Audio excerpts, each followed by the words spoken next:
Máire Treasa, how are you? Good. How are you? Actually, you honestly couldn't have come at a better time.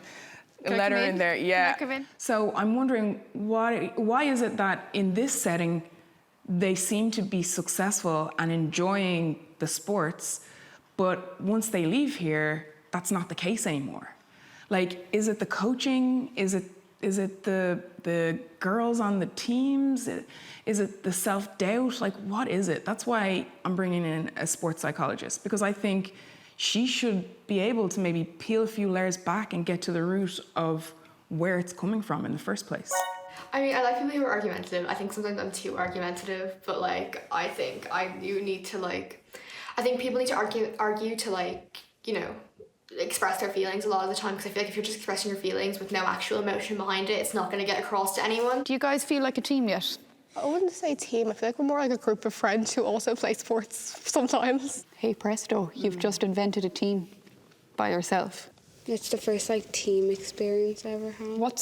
Aside from that, what experience are you, I suppose, that's new for you here, aside from the whole team bonding experience? Just like I never really tried basketball or anything, and then now we're doing a lot of it. I don't like running-y kind of sports. I just suppose you are quite hidden with the dancing, like under the big dress and the wig. You don't look like yourself. Like if I show people pictures of me, they're like, that's not you, that doesn't look like you. Whereas I suppose when you're like playing basketball, like you just are you. It's just you. Well, we're in getting the best out of you mode using basketball as an accessory. And if I'm going to throw out a broad sweeping stereotype here, but kids today have life too easy. Everything is done for you. You have your from morning, noon and night. I disagree with that. I completely disagree. I think she agrees. I made my own lunch this morning. Oh wow, you made your own lunch. Let me get the world's smallest violin just for you.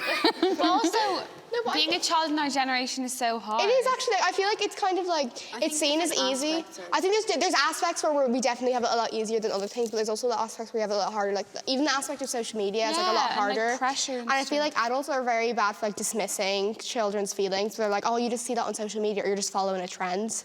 Or you don't have to actually be on social media. You can just choose to ignore it. But when you go into school, you're like, oh, aren't they on social media all the time? Well, you can just ignore it for a start. But it's hard. I think the point of like past generations' goals, isn't it to like make the future generations' life easier? Isn't that like been the goal for a long time? No, the point of the past generation is to help you be the best you can be, not to make it easier. There's a world of difference.